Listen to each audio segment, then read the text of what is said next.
Subscribe करें और bell दबाएं ताकि कोई खबर रह न जाए।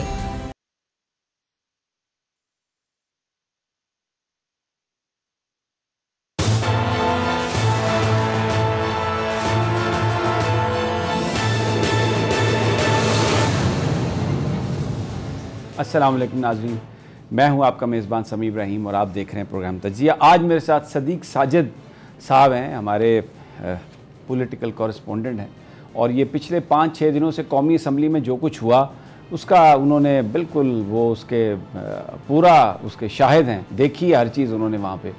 और आज अचानक अमन अमान हो गया, एक इजलास हुआ ऐसी जगह पे जहाँ एक्सेस नहीं थी जर्नलिस्टों की। बताया जाता है कि मैसेज बड़ा सख्त था। मैसेज ये था कि या तो यहाँ पर काम करें, इसे चलाएं, नहीं तो फिर आप ताले लगा दें, और अगर आपने ताले नहीं लगाए तो हम ताले लगा देंगे। तो फिर अगर वो ताले लगाते तो ये जो वहाँ पर अब जो सारी जो हरकतें कर रहे हैं, उछल कूद रहे हैं, फिर इन्होंने कहाँ होना था। तो जब इस बात का उन्हें अंदाज़ा हुआ कि मामलात उस तरफ जा रहे हैं तो आज बिल्कुल झाग की तरह सारे गुस्से जो है वो ख़त्म हो गए। शहबाज शरीफ साहब ने आज घंटों लंबी एक तकरीर की है, लेकिन शुक्र अल्हम्दुलिल्लाह उनकी कमर में कोई दर्द नहीं था।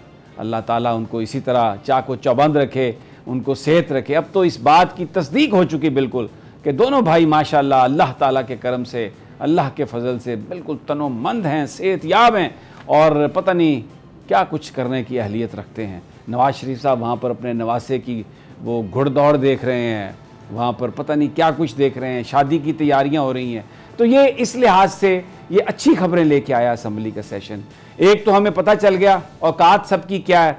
मैसेज जब आता है तो उसके बाद ये सारे जो सिविलियन लीड रोल के जो पुजारी हैं और जो उसकी बातें करने वाले हैं, ये बिल्कुल एक झाग की तरह बैठ जाते हैं। वो सामने आया, लेकिन जो मसला सबसे अहम है जिस पर मैं आज बात करना चाहता हूँ, मेरे हाथ में वो डॉक्यूमेंट है, ये मैं आपको दिखाता हूँ। ये वफाकी बजट, ये उनकी जनाब तरीन साहब की तकरीर है और ये बजट के जो डॉक्यूमेंट्स हैं उनमें से एक ये डॉक्यूमेंट है जो वहाँ पे रखा गया था। और जिस वक्त अरकान असम्बली एक दूसरे को मार रहे थे, एक दूसरे की तरफ फेंक रहे थे इन डॉक्यूमेंट्स को, इन किताबों को, तो ये जो किताबें हैं इसमें नबी पाक सल्लल्लाहु अलैहि वसल्लम का नाम भी है, मेरे अल्लाह का नाम भी है। अगर आप ये पहले सफ़े पे जाएं तो जो तकरीर शुरू होती है आप देख सकते हैं, लिखा हुआ है नामदुहु व नुसल्ली अला रसूलिल करीम। नबी पाक सल्लल्लाहु अलैहि वसल्लम का नाम है। नीचे बिस्मिल्लाहिर्रहमानिर्रहीम, रहमान मेरे मौला का नाम है, वो भी है। फिर उसके बाद आप इसके एंड पे चले जाएँ, पेज 66 पे, तो यहाँ पे लिखा हुआ एक वर्ड है जिसका अमली मुजाहरा हमारे पैगम्बर सल्लल्लाहु अलैहि वसल्लम ने पेश किया। मेरे प्यारे नबी, मेरे आका का नाम भी इसमें है। इसको उठा उठा के फेंक रहे थे, ये ज़मीन पे भी गिरे। तो क्या ये तौहीन रिसालत या तौहीन अल्लाह या तौहीन मज़हब नहीं है? सोशल जो मीडिया है उस पर एक पोस्ट सर्कुलेट कर रही है और जिसमें कहा गया है कि ये हमारे एक क्रिश्चियन दोस्त ने लिखी है और उसमें उन्होंने ये कहा है कि अगर कोई ईसाई लाइल्मी में भी इस तरह का काम कर दे तो 295C के तहत उसके ख़िलाफ़ पर्चा दर्ज हो जाता है नामूस रिसालत का, उसकी वायलेट करने का। तो क्या ये जो पाकिस्तान के अरकान असम्बली हैं जो उस किताब को जिसमें पैगंबर नबी पाक सल्लल्लाहु अलैहि वसल्लम का नाम लिखा हुआ, जिसमें अल्लाह का नाम लिखा हुआ, उसको उठा उठा के मार रहे हैं, फेंक रहे हैं, ज़मीन पर फेंक रहे हैं, ठुड्डे भी उसको लग रहे हैं, तो क्या ये बेहुरमती नहीं है? क्या इनके ख़िलाफ़ पर्चा दर्ज नहीं हो सकता? ये एक बड़ा उन्होंने एक जो सवाल उठाया, ये बड़ा गहरा सवाल है और इसने मजबूर किया बहुत सारे लोगों को सोचने पर। तो तारिक असद एडवोकेट हैं, उन्होंने एक दरख्वास्त दायर की है इस हवाले से थाना सेक्रेटेरिएट इस्लामाबाद में और ये कहा है पुलिस से कि इन लोगों के ख़िलाफ़ पर्चा दर्ज किया जाए। पर्चा दर्ज किया जाए कि इन्होंने तौहीन रिसालत की है, इन्होंने तौहीन मज़हब की है। तो अभी तक पर्चा दर्ज नहीं हुआ, दरख्वास्त वहाँ पर चली गई है, FIR नहीं कटी, क्योंकि अब तौहीन रिसालत का जो पर्चा है सुपीरियर हुकाम से उसकी इजाज़त लेना ज़रूरी है, उनकी राय तलब करना ज़रूरी है। और ये इसलिए बनाया गया है ताकि किसी के साथ ज़्यादती ना हो, ताकि मज़हब का नाम लेके कोई अपनी दुश्मनी पूरी ना कर सके। उस हवाले से अभी तक पुलिस के आला हुकाम की तरफ से क्लियरेंस नहीं आई। तारिक असद एडवोकेट जो हैं वो हमारे साथ हैं टेलीफोन लाइन पर। मैं चाहता हूं कि ज़रा उनसे हम इस मसले पर बात करें और उनसे पूछें कि ये सब क्या है और आप इसको कहां तक है और क्या आप तवक्को करते हैं, पुलिस को क्या करना चाहिए, हमारा कानून क्या कहता है। बड़ा ये अहम सवाल है। फिर इसके बाद बजट और बहुत सारी कार्रवाई जो है वहाँ पर हुई है बिहाइंड द सीन। मैंने आपको कहा है कि मैसेजेस कहाँ से आए, क्या हुआ, इमरान खान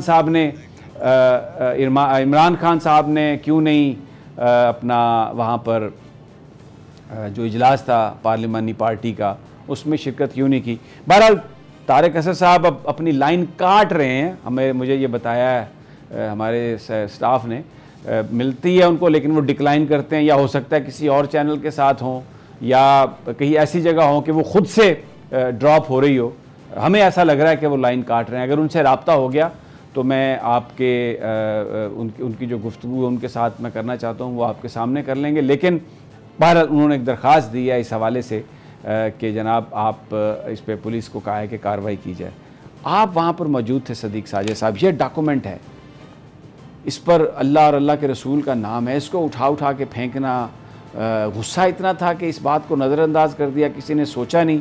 और फिर जो एक अहम बात है, अगर वो फुटेज चला सकें कि जो सारे जो बजट के डॉक्यूमेंट्स हैं वो कौमी असम्बली के फ्लोर से निकाल के एक कमरे में उनको डंप कर दिया गया, ऐसे जैसे ये रद्दी के कोई टुकड़े हैं। और ये बजट के डॉक्यूमेंट्स हैं सारे। बजाय इसके कि आप इन डॉक्यूमेंट्स पर बात करें, जो बजट प्रपोजल हैं, जो नंबर है अपोजिशन उस पर, हुकूमती अरकाइन उस पर बात करें, ये एक जगह पे डंप कर दिए गए हैं रद्दी बना के।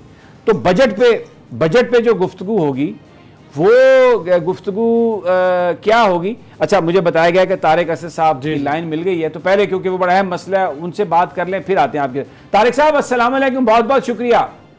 वालेकुम सलाम व रहमतुल्लाहि व बरकातहू। आपने दरख्वास्त दी है आज कि ये जो फेंके गए डॉक्यूमेंट्स उसमें अल्लाह और अल्लाह के प्यारे नबी सल्लल्लाहु अलैहि वसल्लम का नाम था, ये तौहीन हुई है और आपने एक FIR पर्चा काटने के लिए कहा है। कुछ हमें बताइए कानून क्या कहता है और अभी तक FIR क्यों नहीं दर्ज हुई? देखिए, आपको मेरा ख्याल है कि मैंने भी भेज भी दिया दरख्वास्त का जो मतन है उसकी कॉपी, जो कि रिसीव की है एक जिम्मेदार ड्यूटी ऑफिसर ने। और उन्होंने साहब ये कहा कि देखिए हमारी तो ये जसारत नहीं है, हम ऊपर सीनियर जो अथॉरिटीज हैं उनको भेजेंगे और उसके बाद अप्रूवल के लिए हम उसके बाद FIR करेंगे। तो आपको मालूम है कि इस किस्म की जो भी FIR होती हैं वो हायर अथॉरिटीज के पास आती है, वो इनकार कर देते हैं, फिर हमें 22A के पास जाना पड़ता है सेशन कोर्ट में, उसके बाद फिर हाई कोर्ट में जाते हैं और जांच हमारी ये जो ऐसी दरख्वास्त कबूल होती है तो डायरेक्शन दी जाती होता है। तो वो क्रिकेट में यह है कि ये जो कुछ हुआ, मैं समझता हूँ कि ये तो एक उसका जुज है जो कि मैंने किया और दरख्वास्त दी है, और हकीकी तौर पर ये तौहीन रिसालत है, अल्लाह तबारक व तआला की शान में गुस्ताखी है। और इस पे आप ये देखें कि क्रिश्चियन ह्यूमन राइट्स का जो एक पैनल है उन्होंने इस पर बहुत सख्त तनकीद की है और ये कहा है कि क्रिश्चियंस के खिलाफ तो बड़ी जल्दी FIR दर्ज है। उन्होंने जो कुछ किया है उन्होंने बड़ी इज्जत के साथ नबी पाक सल्लम का और अल्लाह तबारक व तआला के नामों को जिक्र किया है और उसने ये कहा है कि अगर हमारे खिलाफ अगर ये ब्लास्फेमी की FIR हो जाती है तो ये पार्लियामेंटेरियंस ने जो कुछ किया वो क्या कम है कि नबी पाक सल्लम का अल्लाह तबारक व तआला के नामों को, किताबों को इस तरह से जमीन पर पटकना, एक दूसरे पर फेंकना और उसकी तौहीन करना, क्या इनके खिलाफ क्यों नहीं होती? तो वो मैं समझता हूँ कि ये हकीकत है कि इनके खिलाफ होगी और मैं हाई कोर्ट तक भी जाऊंगा और वहां तक भी रसाई न हो तो सुप्रीम कोर्ट में भी जाऊंगा। बात यह है कि ये इस हद तक नहीं है। आप ये देखिए कि आर्टिकल 62 को अगर पढ़िए तो हम सिर्फ यही समझते हैं कि जनाब जो कि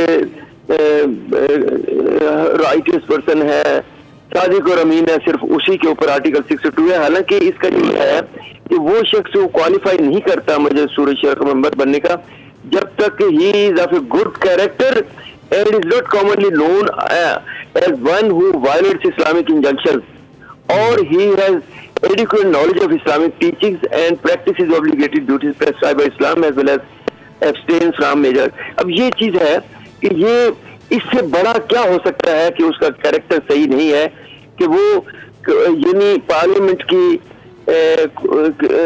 किताबों को और उसमें नबी वसल्लम की अल्लाह ताला के नामों का जिक्र है वो उनको इस्तेमाल करे और उनको जमीन पर पट के और एक दूसरे को मारे।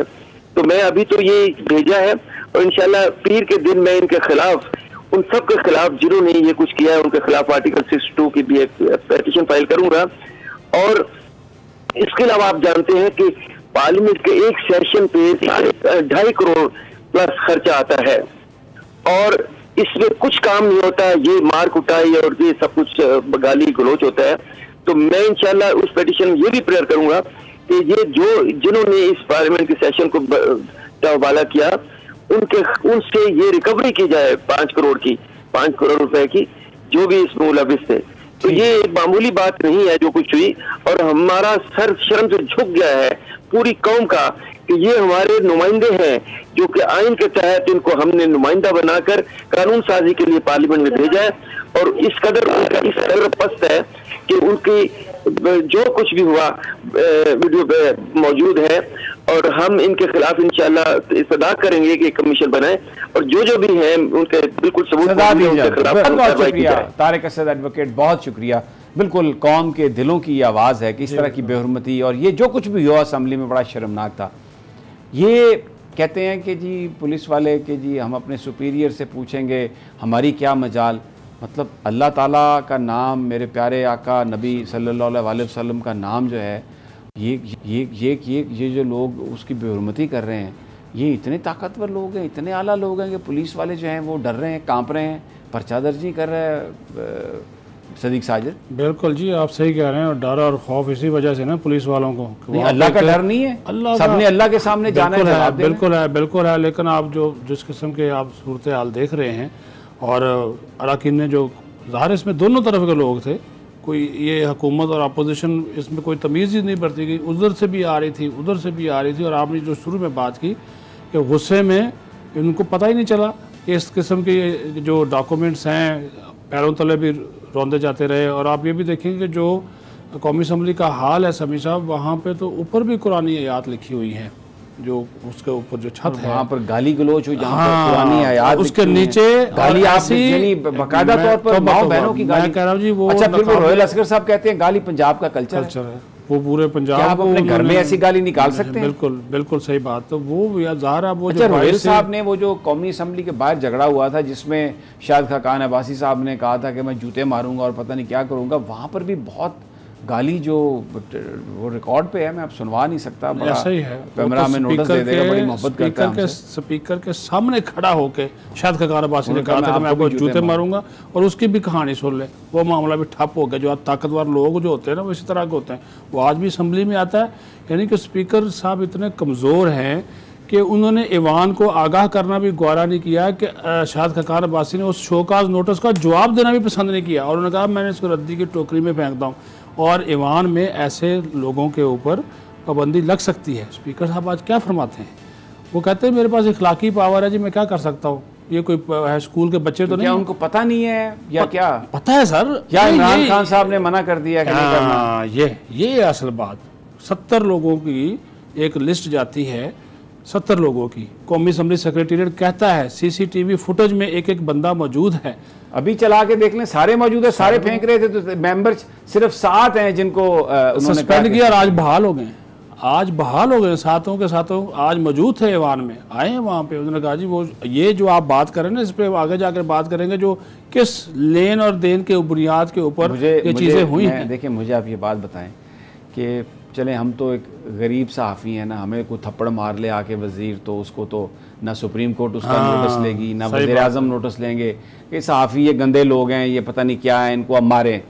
लेकिन यहाँ पे TV पर जो एक खातून एडवाइज़र हैं, उन्होंने एक MNA को थप्पड़ लगाया, ठीक ठाक, कोई पर्चा दर्ज हुआ, कोई रूल ऑफ लॉ है। ये यहाँ पर आप देखें कि उठा के मारा। वो हमने वो मलिका बुखारी साहबा का देखा, हमने एक और MNA की अकरम चीमा देखा, चीमा साहब को देखा, क्या सूरत, किसी के खिलाफ कोई पर्चा, कोई कुछ भी नहीं है। तो ये जंगल है। आज स्पीकर साहब ने जिनको सस्पेंड किया उनकी सस्पेंशन भी वापस ले ली। तो फिर ये जो पाकिस्तान, ऐसा पाकिस्तान होना था जिसमें अमीर के लिए और गरीब के लिए एक कानून हो, नहीं, तो ये एक कानून है? कोई एक कानून नहीं है। क्या एक कानून? चले सहाफ़ी तो गरीब आदमी है ना, उसको तो छोड़ दें, हमारी तो कोई बात नहीं है, कोई औकात नहीं है, हमें तो कोई भी अच्छा नहीं जानता सहाफ़ियों को। क्या बहुत सारे लोग मुझे मिले, अभी भी कई दफ़ा ट्विटर पर भी मैं कोई बात करूं तो कहते हैं चंगा है तो थप्पड़ पे है, और तो पैर चाहिए वो हम कहते हैं अच्छा भाई ठीक है, बिल्कुल सही कह रहे हैं। लेकिन ये यहाँ पर तो और देखें, किसी के कान पे जूं तक नहीं रेंगी, ऐसा ही है। बल्कि इमरान खान, मैं आपको बताऊं, मैं सुप्रीम कोर्ट में दरखास्तें दे दे के थक गया हूं अर्ली हियरिंग की, साल से ज्यादा हो गया। वो एक एडवाइजर साहब हैं शहबाज गिल साहब, उनके ऊपर किसी ने अंडा फेंकने की कोशिश की, थोड़ा सा लगा, वो बंदा गिरफ्तार हो गया। और यानी हमारा तो FIR तक दर्ज नहीं हो रही। ऐसा ही है। वही जे एक पाकिस्तान है, दो पाकिस्तान है, गरीब के लिए अलग है, अमीर के लिए अलग है। वही तो मैं बात कर रहा हूँ। आज ये ऐसे 3 दिन की लड़ाई के बाद हमें ये नजर आ रहा था कि इनकी दुश्मनी मजीद बढ़ेगी, लेकिन आज चौथे फ्लोर से नीचे बैठे क्यों हैं? चौथे फ्लोर से जाग नीचे। अच्छा, कैसे? पूरी रजा बताए ना कि हुआ क्या, कैसे मैसेज आए, किधर मुलाकातें हुई? पहले तो नीचे ही मुलाकातें होती थी, नीचे ही होती थी, रूटीन की मुलाकातें होती थी। आज जब आप वहाँ पे पहुँचे, पहले हमें कल रात से मैसेज मिला कि स्पीकर गुफ्तगू करेंगे। स्पीकर की गुफ्तगू हमने कवर की और खिलाफ तवक्का शहबाज शरीफ साहब आज पहले आ गए, आके अपने चैम्बर में बैठ के, बिलावल भुट्टो जरदारी नहीं आए थे। स्पीकर साहब ने उनसे रब्ता किया टॉक करने से पहले, और उन्होंने कहा जी मैं आपसे मिलना चाहता हूँ। तो उन्होंने कहा जी किस सिलसिले में? पहले इन्होंने रात इनकार किया अपोजिशन ने कि हम हुकूमत के साथ नहीं बैठेंगे। फिर एक टेलीफोन रिसीव होता है, जिनका टेलीफोन आता है। अच्छा, आप कह रहे हैं वो नंबर जिसके ऊपर लिखा नहीं होता कि कहाँ से कॉल है? प्राइवेट, तो वो प्राइवेट नंबर होता है जी। वो टेलीफोन कॉल मसूल होती है। उस टेलीफोन कॉल के मसूल होने के बाद शहबाज शरीफ साहब टेलीफोन करते हैं बिलावल भुट्टो जरदारी को कि हुकूमत हमसे बातचीत करना चाहती है, तो आप भी अपने कोई वफद के अरकान भेज दें। उन्होंने कहा जी मैं थोड़ा सा लेट हो जाऊंगा, तो आप राजा परवेज़ अशरफ और शाजिया मरी इनको हम नॉमिनेट कर दें। इतनी देर में वो असद महमूद जो मौलाना फजल रहमान के साहबजादे हैं वो भी पहुंच गए, और फिर स्पीकर ने जल्दी जल्दी गुफ्तगू ख़त्म की और कहा कि मैंने ये नून लीग का जो डेलीगेशन है उससे मिलना है। शहबाज शरीफ खुद तो नहीं गए, अपने चैम्बर में बैठे रहे। भिजवाया किसको? राना तनवीर, राना सनाउल्लाह, अयाज सादक को। और स्पीकर के चैम्बर से एक रास्ता चौथे फ्लोर पे जाता है, लिफ्ट लगी हुई है, ब्रिगेडियर लिफ्ट, वहाँ पे हमारी एक्सेस नहीं है। वो सदारती चैम्बर है जिसमें आरिफ अलवी साहब कभी कभी कौमी असम्बली की कार्रवाई या सेनेट की कार्रवाई देखने का शौक़ हो तो आकर बैठ जाते हैं, अदरवाइज़ वो इन एक्टिविटीज़ के लिए इस्तेमाल होता है जो कि हम जैसे सहाफ़ियों के लिए शजरे ममनू है। हम वहाँ पे जाकर उनको कवर नहीं कर सकते। जो बात छुपानी हो, जिस बात का बिल्कुल पता ना लगे, और दीवारों, कहते हैं ना दीवारों के कान होते हैं, लेकिन वहाँ पे जो दीवारें हैं उनके कान नहीं है। एक दीवार के कान हैं थे। अच्छा। और वो चलती फिरती डाल दिया गया या आपको पता चल गया? नहीं, वो थोड़ी सी वो एक चलती फिरती दीवार थी, तो उनसे मुंह से निकल गई ये बात। हमने उनसे सवाल किया, हमने कहा खैरियत है सर कि आज बड़ी स्पेशल मीटिंग, वो भी चौथे फ्लोर पे? तो उन्होंने कहा यार जब मैसेजेस इस किस्म के आ जाएं तो फिर जाना पड़ता है वहाँ पे। वो फिर उनको वो कहते, मैंने कहा जी इसका क्या मतलब? आप नाज़रीन खुद इससे अंदाज़ा लगा लें कि जब मैसेजेस आ जाएं तो वहाँ पे जाना पड़ता है। अच्छा, हमें सदीक जान ने भी ज्वाइन की, बड़े पॉपुलर ब्लॉगर हैं हमारे, द बोल का हिस्सा हैं वो, और नौजवानों के दिलों की आवाज़ है, और बड़ा एक क्लियर स्टैंड है इनका, इनके जहन में कोई वो एम्बिग्विटी नहीं है। तो इनसे भी पूछते हैं पहले ज़रा, ये सदीक साजिद साहब जो बात कर रहे हैं, अच्छा चलती फिरती दीवार, हाँ, और उन्होंने कहा कि वो फिर उनको महसूस हुआ कि मैंने कोई बात ऐसी कह दी। हमने कहा जी कौन सा मैसेज? उन्होंने स्पीकर का मैसेज था। अच्छा। बात को गोल कर लिया। तो वहाँ पे 2-3 चीज़ें तय पाई। नंबर 1 कि स्पीकर साहब जो हैं वो अपना रवैया बेहतर करेंगे। अपोजिशन जो है, जो उनका सबसे बड़ा एतराज़ था, ये वक्ती है, ये मैं आपको बताऊं, मैं ये भी आप इंकशाफ आज कर दूं, ये वक्ती है, और मैं आपको उसकी वजह भी बताऊंगा, और उसकी वजह के पीछे एक कहानी भी बताऊंगा, ताकि आप जो नाजरीन को भी और चीज़ों को कि चलता जाए।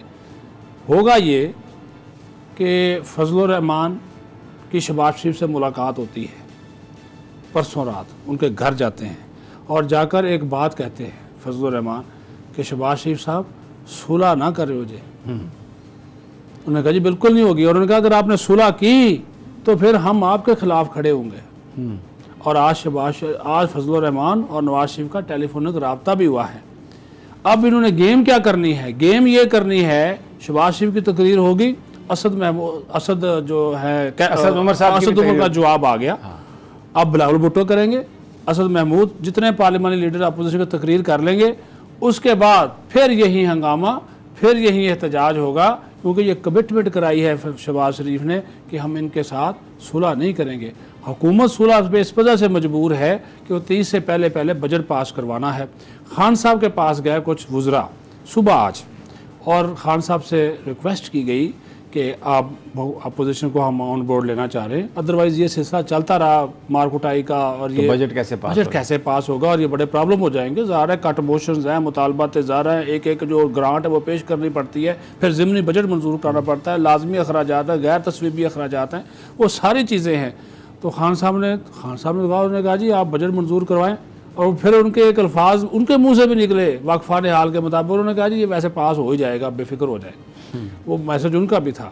तो उन्होंने कहा कि आप थोड़ा सा हमें इजाज़त दें, हम इनके साथ करें बात, इसमें हमें बेशक थोड़ा सा उनको देना पड़ेगा क्रेडिट। शाह महमूद तो नहीं थे, परवेज़ खट्टो को वो मिन्नत तरले तक भी उन्होंने किया कि अपोजिशन के कि आप इसमें हमें पास करें। दो उनकी बातें थी, हाँ उसमें दो बातें थी। आखिरी बात कर दो कि डिप्टी स्पीकर के खिलाफ इन्होंने कहा जी अदम एतमाद की तहरीक वापस ले, उन्होंने कहा जी ले ली।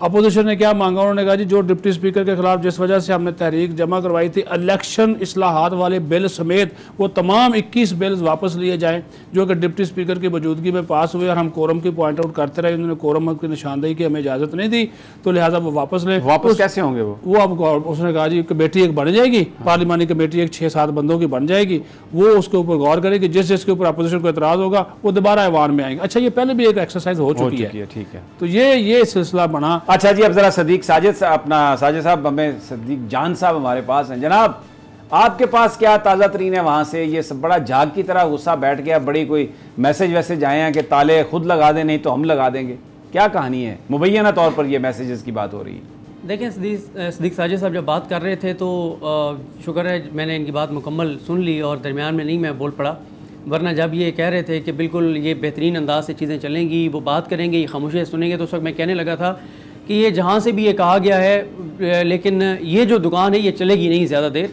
ब्रांड का तो नहीं पता लेकिन दुकान चलने वाली ज़्यादा देर नहीं है, क्योंकि इमरान खान साहब इस वक्त हैं एग्रेसिव मूड में। और ये बात दुरुस्त है कि इमरान खान साहब को थोड़ा सा कहा गया है कि हमें ये सूट नहीं करता कि पॉलिटिकल टेम्परेचर इतना हाई रहे और हमारी बदनामी बहुत ज़्यादा हो रही है, क्योंकि ये भी बताया गया कि इंडियन चैनल्स ने बहुत ज़्यादा प्रोपिगेट किया पाकिस्तान के ख़िलाफ़, बहुत ज़्यादा ख़बरें चलाई और पूरी उन्होंने कहा देखें पाकिस्तान की पार्लियामेंट में क्या हो रहा है और इस तरह से, तो मुल्क की सुक्की हो रही है, इसलिए आप ये ना करें। लेकिन समी साहब मैं आपको एक चीज़ बता दूं कि प्राइम मिनिस्टर जो हैं अब वो एक नए वो जो उन्होंने खुद कहा था ना कि बदला हुआ इमरान खान आप देखेंगे।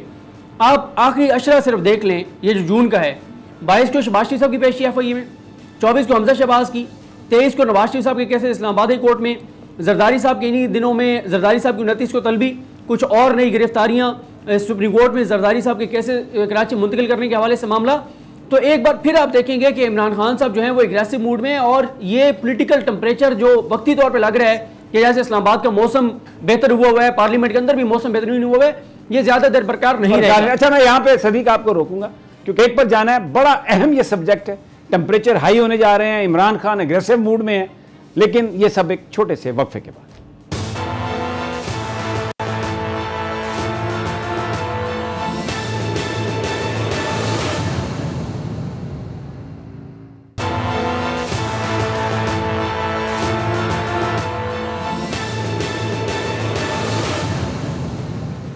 जी वेलकम बैक नाजरीन। बात हो रही है, इमरान खान साहब बड़े एग्रेसिव मूड में नज़र आ रहे हैं और आज जो एक सुलह की कैफियत है वो उसके पीछे कहानियाँ हैं और बताया जाता है कि ये सब कुछ आर्जी है और लेकिन टेम्परेचर गर्म है और माहौल गर्म होगा। जी सदीक आप बात कर रहे थे जाने से ब्रेक पर। जी सर, मैं सर आपको याद कर रहा था कि आप याद करें जब नवाज शरीफ ने बाहर जाना था क्या कहा गया था इमरान खान साहब को कि नवाज शरीफ को बाहर जाने दें, आप अपनी गवर्नेंस पे आप जो है वो डिलीवर करें, आप इन चीज़ों पे तवज्जो दें, आप जाने दें इसको बाहर। फिर मरियम को जब भेजना था उस वक्त भी ये कहा गया कि यार मरियम को बाहर जाने दें, मरियम और नवाज शरीफ खामोश हो जाएंगे, आप आराम से 5 साल पूरे करें, आप डिलीवर करें। लेकिन इमरान खान अड़ गए कि मरियम को नहीं जाने दूंगा। अभी शहबाज शरीफ के मामले पर आप देख लें, इमरान खान साहब को 2 साल से ये मशवरा दिया जाता है, ये कहा जाता है कि खान साहब पॉलिटिकल टेम्परेचर जितना नीचे आएगा उतना आपको फ़ायदा है, लेकिन खान साहब दरमियान में कुछ अर्सा कुछ उनकी मजबूरियाँ ऐसी रहीं, मुआशी सूरत हाल और इस तरह के मामला बहुत ही गंभीर थे, जिस वजह से थोड़ा सा वक्ती तौर पर हमें खान साहब जो है वो ऐसे, और तासुर ये भी नज़र आया, ये तासुर मिला कि शायद पीपल्स पार्टी के साथ कोई मामला ठीक हो गए हैं PTI के, और अब जरदारी साहब के लिए मुश्किलात नहीं होंगी। लेकिन अब जो चीज़ें होने जा रही हैं, जिस तरह मैंने आपको कहा कि जो आखिरी अशरा है जून का, इसमें जो चीज़ें होने जा रही हैं, इमरान खान एक बार फिर खुल के इस बात पे आ गए। असल में इमरान खान का एक मसला है, इमरान खान को जब कहीं से थोड़ी सी स्पेस मिलती है ना खान साहब को, वो फिर एग्रेसिव मूड में आ जाते हैं। वो कहते हैं ये गिरी हुई अपोजिशन को ना और मारो और दबाओ। अब उन्होंने देखा कि नूली के अपने अंदर इख्तलाफात, PDM के अंदर इख्तलाफात, फिर मुआशी शहरी जो बेहतर, फिर उनके पास कंफर्म ये रिपोर्ट है कि बैरूनी सपोर्ट जहां से PDM को थी वो बैरूनी सपोर्ट खत्म हो गई और वहां पे पाकिस्तान के मामला जो है वो ठीक हो गए। इस सारे सिनेरियो में खान साहब अब ये कहते हैं कि इन्होंने जो हमारे साथ पिछले कुछ अरसे में किया अब इनसे बदला लो। ये वक्ती तौर पे सारी चीजें कि जी आराम से सुन लें, थोड़ी सी एक आध कोई और चिंगारी भड़कनी है और फिर आप देखेंगे आग लगेगी और ये मामला इस तरह से नहीं चलेंगे। और एहतसाब एक बार फिर जो है एहतसाब की मूव शुरू होने जा रही है और खान साहब इस बार एक नए प्लान के साथ सामने आ रहे हैं। देखते हैं ये प्लान कितना कामयाब होता है नाकाम होता है, लेकिन नए प्लान के साथ आ रहे हैं और एक नई आप देखेंगे गिरफ्तारियों का सीजन और ये सारे मामला शुरू होने जा रहे हैं। अच्छा सदीक साजिद, जरा आप उस बात पे आ जाएं, बजट डॉक्यूमेंट तो है नहीं, आज कौमी असम्बली में टेबल्स पर बजट पर बात हो रही है, कैसे ये गुफ्तगू होगी? ये तो वहाँ पर वो रद्दी बना के एक साइड पे फेंक दिए गए। किसने बोला कि बजट पे बात हो रही? कोई बजट पे बात नहीं हो रही। लेकिन असद उमर साहब की मैं बात सुन रहा था, असद उमर साहब ने तो टोटली बजट पे बात की है। उनका जो आज जवाब था, उन्होंने आज फिगर्स के साथ उन्होंने जवाब दिया शहबाज शरीफ का, और उन्होंने जो कहानी बताई, जो फैक्ट्स बता रहे थे, उसके मुताबिक तो इस गवर्नमेंट ने जितना काम किया है, मीडिया ने शायद इतना ज़्यादा उसको हाईलाइट नहीं किया, उसकी अपनी वजूहात होंगी। वो अपनी कामयाबियां गिनवा रहे थे और वो अपनी हुकूमत की कामयाबियां बता रहे थे। मसलन गंदम की बात उन्होंने एक बताई कि 4-5 साल जो नवाज शरीफ साहब की नून लीग की हुकूमत रही, गंदम की सपोर्ट प्राइस में सिर्फ 100 रुपये पर मन इजाफा हुआ 5 सालों में, जबकि यहाँ तहरीक इंसाफ ने 3 साल में 500 रुपये पर मन इजाफा किया। तो काश्तकार तो इससे राजी हुआ। ये तो परफॉर्मेंस होगी ना। मैं जो आइंदा माली साल का जो बजट है मैं उस हवाले से बात कर रहा हूँ, जिसकी आप दस्तावेज़ात की बात कर रहे हैं कि ये 8,500 अरब रुपए का ये बजट है और ये तमाम जो डॉक्यूमेंट्स हैं जो 30-40 किलो के ये जो बन जाते हैं और ये वहाँ पे आपने रख दिए लेजिस्लेशन ब्रांच के सामने इस खौफ से, और उसके ऊपर आगे आपने स्टाफ भी खड़ा कर दिया कि इनको कोई उठाकर अंदर ना ले जाए, कोई मैंने एक आधी किताब भी ना ले जाए ताकि वो दोबारा ना लग जाए और कोई और रुकर ज़ख्मी ना हो जाए। सैनिटाइज़र की एक बाकायदा सैनिटाइज़र मास्क की एक किट दी जाती थी, वो किटें भी आज वापस ले ली गई ताकि वहाँ पे बजट के ऊपर बहस हो और बजट की कोई किताब ही ना हो। और फिर इसके ऊपर क्या बात होगी? मुझे ये बताइए, 22 करोड़ आवाम का ये बजट है और हर कोई MNA इसके ऊपर क्या बोलेगा? कुछ लिखी हुई तकारीर पढ़ेंगे, इजाज़त लेकर स्पीकर की, कुछ जो है वो ऐसी सियासी तकरीरें करेंगे, कुछ अपने हलकों की बातें करेंगे। इस किस्म की गुफ्तगू जो है वो होगी। पर आज तो शहबाज शरीफ साहब ने अपनी हुकूमत के वो 3.5 घंटे तक लगे रहे और ये असद उमर साहब ने कोई दर्द नहीं हुआ, खड़े रहे। बिल्कुल सर, उनकी तकरीर के दौरान उनकी अपनी पार्टी के लोग और अपोजिशन के लोग जितने बेजार और जितने बोर हो रहे थे, तो मैंने कहा शुक्र है आज किताबें और सैनिटाइजर नहीं थे, वरना इन्हीं की अपनी सफ़ों में से कोई बंदा शायद पीछे 5 अरब 60 करोड़ रुपए बजट है कौमी असम्बली का, और इसमें अरकान पार्लियामेंट और MNAs की तनख्वाहों पर कितना खर्च होगा? 2.25 अरब इनकी सिर्फ तनख्वाहों और मराद की मद में जाएगा। और जब तारक साहब बात कर रहे थे ना, ये ठीक बात कर रहे हैं, एक दिन का खर्चा सिर्फ एक दिन का 2 करोड़ 27 लाख रुपए है। ये एक दिन का बिजली, पानी, गैस, और होता क्या है? किताबें मारते हैं, तौहीन करते हैं अल्लाह के नामों की, अल्लाह के रसूल की तौहीन करते हैं और किताबें मारते हैं। कुछ सदीक जान, आप मुझे बताएं, पर्चा दर्ज नहीं होना चाहिए तौहीन रिसालत पर, तौहीन मज़हब पर इनके खिलाफ? ये जो अल्लाह और अल्लाह के प्यारे नबी का नाम इसमें लिखा हुआ, उठा के ये मार रहे थे, ज़मीन पर पड़ी थी, गिर रही थी, इस पर पर्चा नहीं दर्ज होना चाहिए? वो सही कहा ना क्रिश्चियंस ने कि अगर हम करें तो 295C अंदर सजाए मौत, और ये करें तो इनके साथ कुछ भी नहीं। समी साहब, ये वाकई बहुत अफसोसनाक और शर्मनाक, और ये आपने दुरुस्त बात की कि अगर कोई अकलियत ही होता तो आप तक पता नहीं क्या से क्या हो गया होता। और फिर आप ये देखें समी साहब, जो खुद इस ऐवान को इतना मुकद्दस कहते हैं वहाँ पे, और ये कुछ चीज़ें तो ज़ाहिर है हम मीडिया पे देखी भी सही, सोशल मीडिया पे आ गई।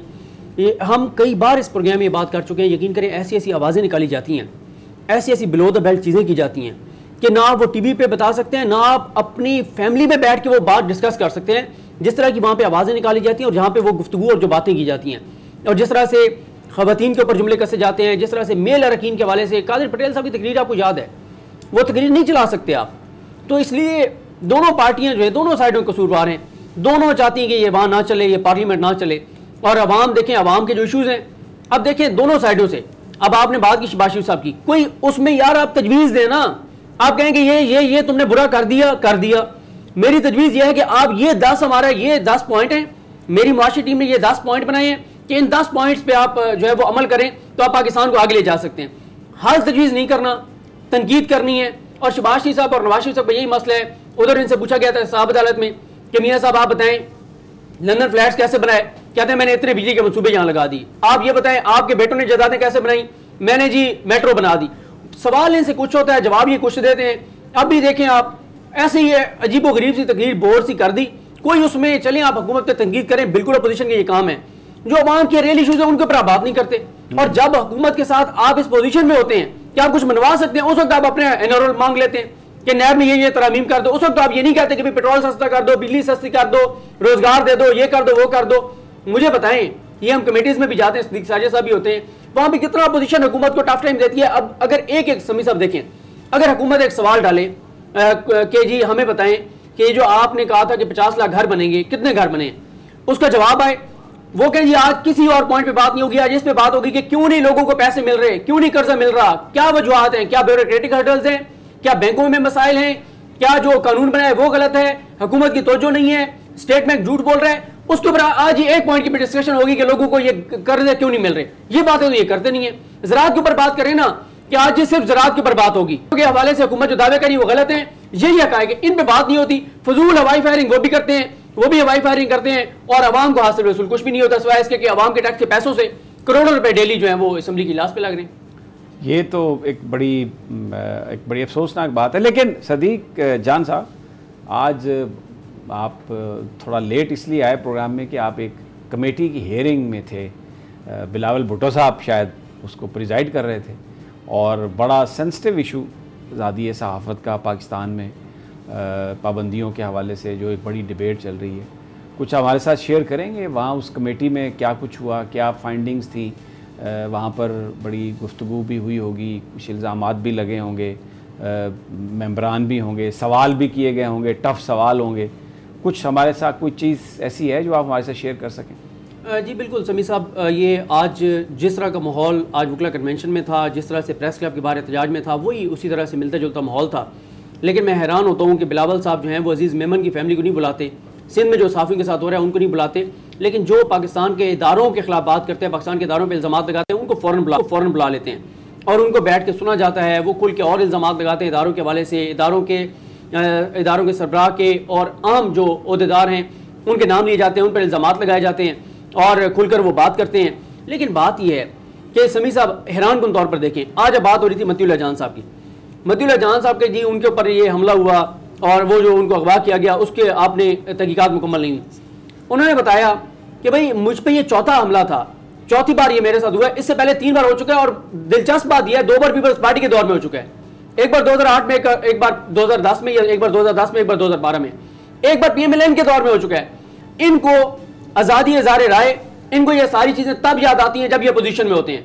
आप देखें आज अफसार आलम साहब बैठे थे और तनकीद क्या हो रही थी, ये जो नया मीडिया के हवाले से जो रेगुलेटरी वो बना रहे हैं, एक अथॉरिटी बना रही है, सारी चीज़ें इसके ऊपर बात होनी चाहिए, ये गलत हो रहा है। लेकिन किसी को ये याद नहीं है कि जब अफसार आलम साहब चेयरमैन पैमरा थे वो किस तरह का कानून ला रहे थे, और वो कानून उस वक्त अहमद नवाज सुखेरा साहब, याद होगा इनको, सदीक साजिद साहब को, कि वो सेक्रेटरी इंफॉर्मेशन थे, उन्होंने वो रुकवाया था समी साहब, जितने बड़े जुर्माने। उनको मैं आपको बताऊं, सुखेरा साहब को इसकी सजा भी मिली। मैं आपको ये बताता हूं कि सुखेरा साहब को हटाया गया और नई तैनातियां की गई, फिर दोबारा वो सेक्रेटरी इंफॉर्मेशन बने। सुखेरा साहब वाकई मैं इस बात से एग्री करता हूं कि वो बहुत सारी चीज़ों के लिए उन्होंने बड़ी स्ट्रगल की, और आम तौर पर सरकारी अफसरान इस तरह करते नहीं हैं, but the man took A stand. और वो उनका जो असूलों पर उन्होंने कोई कभी कंप्रोमाइज़ नहीं किया। ये बिल्कुल ये बात आपकी सही है। ये जरा सदीक साजिद साहब से पूछ लें कि ये आज जिस पीका के तहत कार्रवाइयाँ हो रही है सहाफ़ियों के खिलाफ, ये पीका सर किसने बनाया था, कौन लेके आया था? जी सदीक साजिद साहब बिल्कुल ये सही बात कर रहे हैं। और उसमें साथ ही साथ ये चीज़ें भी देखें कि उस वक्त नून लीग के दौर में लेकिन मैं एक बात ये कहूँगा, देखें जब अगर कोई सहाफ़ी किसी भी इदारे के हवाले से, चाहे वो पाकिस्तान की अदालतें हों, चाहे वो पाकिस्तान के सिक्योरिटी फोर्सेस हों, वहाँ पर इंडिविजुअल के एक्ट्स के बारे में अगर सहाफ़ी बात करता है तो उसको हम इस तरीके से लें कि ये इदारों के ख़िलाफ़ बात है, ये तो सही अप्रोच नहीं है सदीक साजिद साहब। सही बात कर रहे हैं। अगर कोई इतराज़ किसी पर होता है कि आपने कोई करप्शन की है तो उस फ़र्द का नाम, चाहे वो किसी भी इदारे में है, उस फ़र्द का काम यह है कि वो उसको क्लैरिफाई करे, वो उसको डिनाई करे अगर उसने नहीं किया। और अगर उसने किया है तो फिर तो वो सहाफ़ी तो बड़ा इज़्ज़त करने के काबिल है कि उसने एक पावरफुल पर्सनैलिटी के बारे में इस तरह की बात की कि जिसमें वो सच्ची बात कर रहा है। उसको तो हम ये नहीं कह सकते कि ये इदारों के ख़िलाफ़ बात है।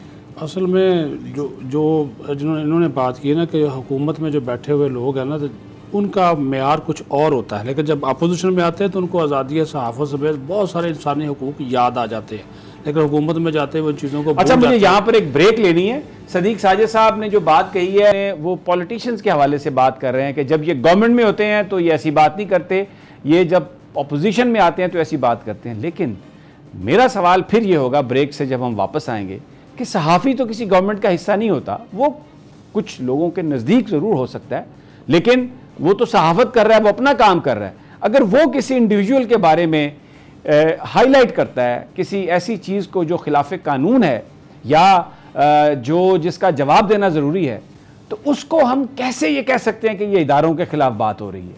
वो तो जिस इंडिविजुअल के बारे में है उसका फ़र्ज़ बनता है कि वो उसको क्लैरिफाई करे, और अगर उसने ये सब कुछ किया है तो then that person should also then listen to the music. लेकिन ये सब एक छोटे से वक्फे के बाद।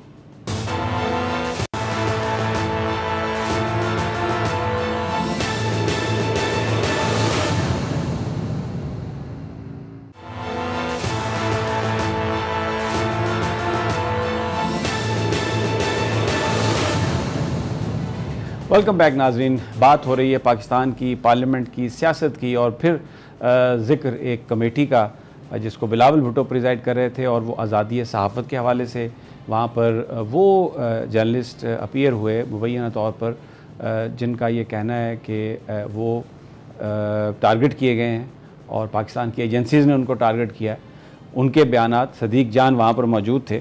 सदीक, एक बात मैं आपसे अब मुझे पता है कि आपकी एक बड़ी पोजीशन है और आपने जो कॉलमिस्ट हैं, कैपिटल टॉक के होस्ट हैं हामिद मीर, उनके हवाले से कोई मुझे आपसे वो पूछने की ज़रूरत नहीं है। मैं आपको फॉलो भी करता हूँ, आपके ट्वीट्स भी मैं देखे हैं। लेकिन मुझे एक बात बताएं, किसी भी बात पर पाकिस्तान का जो आइन है वो आपको इस बात की गारंटी करता है कि आप इजहार राय जो है वो आपका हक है, बुनियादी हक है। अगर कोई आपके ख़िलाफ़ बात करता है तो आप कोर्ट में जा सकते हैं, उसने झूठ बात की है तो उसको आप सज़ा दिलवा सकते हैं।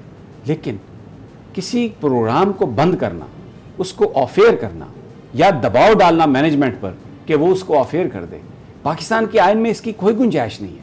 और अगर एक प्रोग्राम बंद हो तो इसका मतलब ये है कि कल कोई भी प्रोग्राम बंद हो सकता है।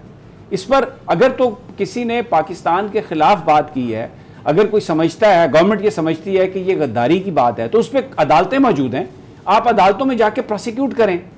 प्रोग्राम ऑफ एयर करना, प्रोग्राम बंद करना, ये मुझे बताएं ये कौन सा कानूनी काम है सदीक जान?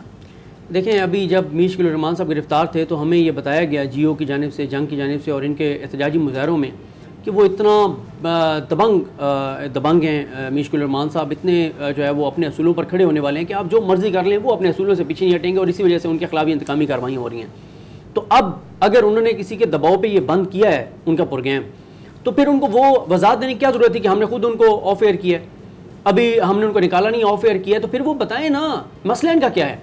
आज भी आप हामिद मीर साहब कहते हैं कि जी मुझे ये बात भी पता है, ये बात भी पता है, अभी मैं उनके नाम नहीं बताऊंगा। शीरी मज़ारी साहिबा की बेटी आई हुई थी, उन्होंने कहा मुझे पैगाम दिया गया है कि तुम्हारी गाड़ी का एक्सीडेंट करके और तुम्हें ये कर देंगे, तुम्हें वो कर देंगे, मुझे फॉलो किया जा रहा है, मुझे नाम पता है लेकिन मैं बताऊंगी नहीं।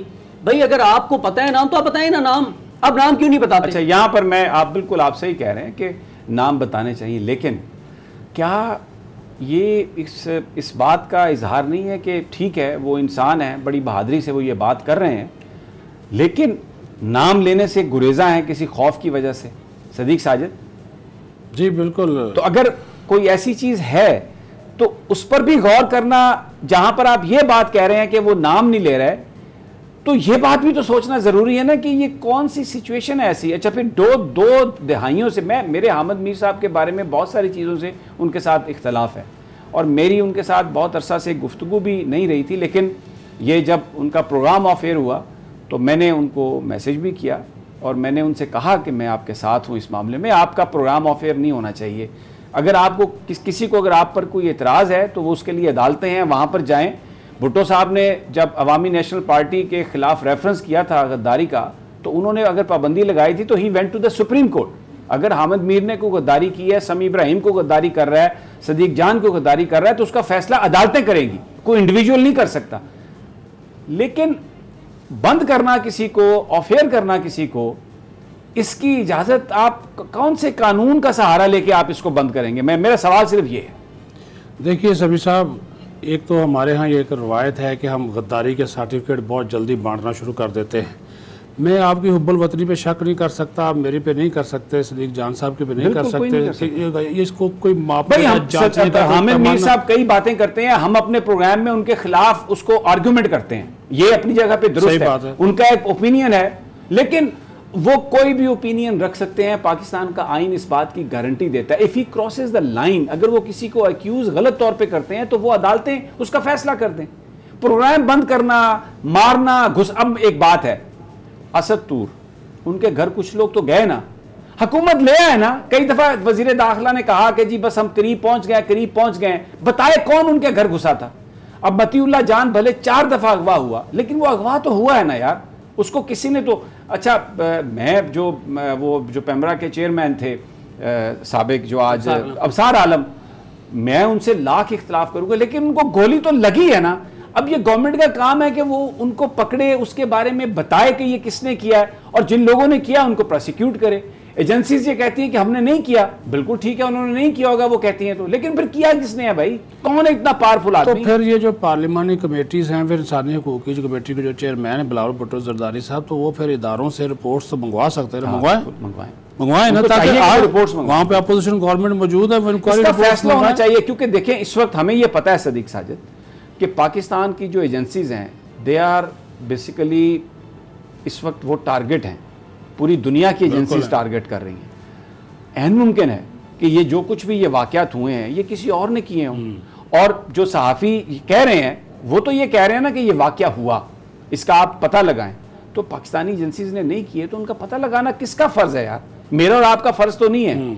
इस धूल को क्लियर तो करना होगा ना, इस इबाम को क्लियर करना होगा, वगरना इसकी जस्टिफिकेशन क्या? बल्कि वो तमाम इदारे करें जिनके ऊपर ये इल्ज़ाम लग रहा है, वो ज़्यादा अच्छी बात होगी। बेशक इन कैमरा पे इजलास कर लें, आप उनको जाके इन्फॉर्म कर दें कि ये रिपोर्ट है।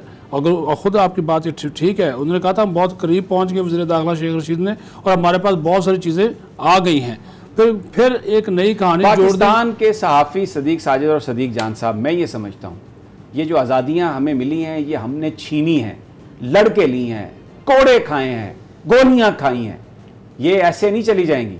अगर कोई भी शख्स या कोई भी इदारा ये समझता है कि वो पाबंदियां लगा देगा ये कह करके जनाब ये इन्होंने गद्दारी की है, इस तरह से ये मामला हल नहीं होगा। अगर किसी ने को एक आखिर में, क्योंकि 2 मिनट रह गए हैं, मैं फिर ये सवाल करता हूँ कि अगर किसी ने कोई गलत काम किया है, किसी इंडिविजुअल ने, जब हम ये कहते हैं कि हर शख्स अकाउंटेबिलिटी उसकी हो सकती है, तो फिर को किसी भी इदारे का हो, कोई भी हो, अगर उसने कोई गलत काम किया है तो उस पर सवाल तो किया जा सकता है ना। वो कैसे गद्दारी होगी? मुझे सदीक जान और सदीक साजिद आप ये मुझे इसका जवाब दें। नहीं, अदालतों में बिल्कुल मामला जाने चाहिए, कोई मसला नहीं है। 12-14 साल में आ जाएगा फैसला। जैसे मॉडल टाउन का आपने देखा, 14 लोगों को जिस तरह से मारा गया, वीडियोज़ हर चीज़ मौजूद है, लेकिन आज पूरे 7 साल हो गए हैं 17 जून को, लेकिन एक भी मुलजिम जो है वो जेल में नहीं है। और सुप्रीम कोर्ट ऑफ पाकिस्तान के अहकामात थे लाहौर हाई कोर्ट को कि 3 माह में फैसला करें JIT के ऊपर, और 16 माह होने को हैं, तो कोई मसला नहीं, 12-14-15 साल में आ जाएगा फैसला। लेकिन समी साहब मेरी बात सुने, हामिद मीर साहब ने जो गुफ्तगू की है प्रेस क्लब के बाहर, अपने इदारों को गालियां देना और ये कहना कि भारत की फौज ताकतवर है और पाकिस्तान की फौज बुज़दिल है, क्या ये ज़ेब देता है किसी बंदे को? और दूसरी बात यह है कि अगर इदारों के लोग आपको बुला के और कुछ ऐसी ब्रीफिंग देते हैं कि आप मीडिया जो है वो चौथा सुतून है, आपको पता होना चाहिए, और आप आके गलत इस्तेमाल करते हैं उसका, और फिर इदारों की कमजोरी तो है। इदारों की कमजोरी क्या है भाई? जो उन्होंने बात की आप कानून के मुताबिक करें कार्रवाई, उनको तो गिरफ्तार होना चाहिए। यही कहता हूं। और आपके अपने अंदर से लोग आपको कहते हैं कि इनको एनआरओ दे दें, आप इनको डील दे दें, भाई दे दें। फिर हम तो इसलिए कहते हैं कि ये आप इनकरेज कर रहे हैं लोगों को, अब करें ना कानून के मुताबिक कार्रवाई, आप क्यों नहीं करते? बिल्कुल, मुझे क्योंकि वक्त खत्म है और हमें इजाजत लेनी है। बहरहाल ये एक बड़ा इंपॉर्टेंट पॉइंट है कि अगर किसी ने कोई गलत काम किया तो कानून के तहत उसके खिलाफ कार्रवाई होनी चाहिए, लेकिन ये ऑफ एयर कराना, प्रोग्राम बंद कराना, धमकियां देना, और फिर ये जो मामलात, ये जो लड़ाई, ये जो मार कुटाई सहाफ़ियों की, और फिर पता ना चलना कि ये किसने किया, ये ऐसी चीज़ें हैं जिनको पाकिस्तान के सहाफ़ी कभी भी टॉलरेट नहीं करेंगे। और इस इर्रिस्पेक्टिव ऑफ दैट कोई किसी को पसंद करता है या नहीं करता, तमाम सहाफ़ी इस पर एक हैं कि पाबंदियां जो हैं सहाफ़त पर वो काबिल कबूल नहीं है। इजाज़त दीजिए, इंशाअल्लाह जल्द आपसे मुलाकात होगी इसी प्रोग्राम में। अल्लाह निगहबान।